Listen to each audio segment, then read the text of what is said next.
The moon was a fan favorite location in Destiny 1, where it was already crawling with the Fallen and tons of creepy locations containing the Hive. Since Destiny 2's release, players have been begging for the moon to return as a primary location. Well actually, I'd say players have been begging Bungie to release all of the locations and areas from Destiny 1, but that's a topic for another time. Nevertheless, the moon is returning in Destiny 2's newest expansion, Shadowkeep, and will play a central role in the plot.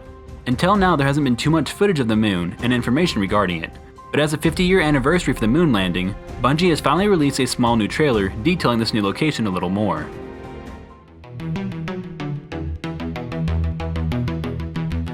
From this trailer and video, we can see that once again the moon looks absolutely breathtaking, as Destiny 2's visuals and art style never cease to impress.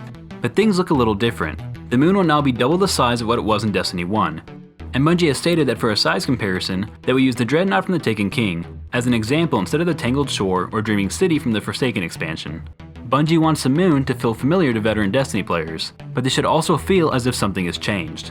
The moon's accelerator has been destroyed, and now a new darkness is here and altering the location. There will be new lost sectors close to previously hidden areas, as well as lost sectors incorporated into old locations that have been updated and changed. Overall, Bungie has said that this reimagining of the moon will have a bunch of large and small changes for players to experience and discover on their own, including two massive changes being the Fallen ship that was seen over the original moon and has now been gutted and stripped for parts by the Fallen as a makeshift base. Apparently the Fallen are struggling just to survive at this point, due to the new foes and the Hive.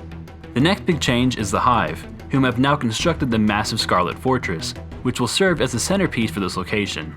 While we didn't get to see the inside of the fortress, I'm really hoping that we can explore most of the structure, and that it's not just a hollow background model, or a location that is exclusive to just the raid, as it looks incredible and definitely gives off some Mordor vibes. In terms of story, we know we're heading back to the moon to fight ghosts of battles past that have been dug up by Eris Morn, and we already know some forms of those will include Crota and even Gaul. Here's hoping though that there are several more cool bosses that have been reconstructed for us to fight. All in all, this reimagining of the moon looks great, and I'm pretty excited to explore it when Shadowkeep comes out. However, my fanboy glasses haven't blocked me from seeing as how this area is still more or less half of rehashed Destiny 1 content. So paying for a reimagining of the location will still be very divisive. While I'll be purchasing this DLC regardless for the purpose of content creation and reviewing it, I can easily see why some are not as excited as others about the expansion.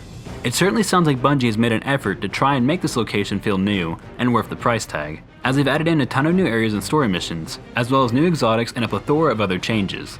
But I still can't help but feel that if Destiny 2 is trying to increase its player base again, and is moving more into microtransactions as one of their main sources of income, then I feel like this expansion could have been a free one. Because if the pricing model of expansions stays similar to when they were with Activision, they'll be hindering how wide a net they can cast onto potential players, especially since Destiny 2 is still missing a lot of Destiny 1's content. I don't want this expansion to be the start of Bungie thinking it's okay to just start adding in all the locations and bosses from Destiny 1 for a price tag. This is fine for new players who haven't bought any expansions or the base game, but for the millions of hardcore fans, this feels both predatory and exploitive. But I guess we'll have to wait until September 17th when the expansion is released for other YouTubers and I to let you all know whether or not Shadowkeep is worth the price.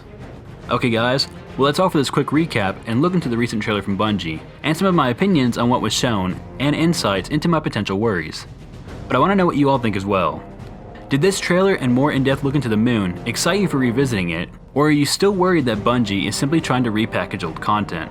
Let me know in the comments down below, and if you like this video and you want to see more like it, be sure to leave a like and hit that subscribe button, and I'll see you all on the next Shepherd Gaming video. Keela Salai.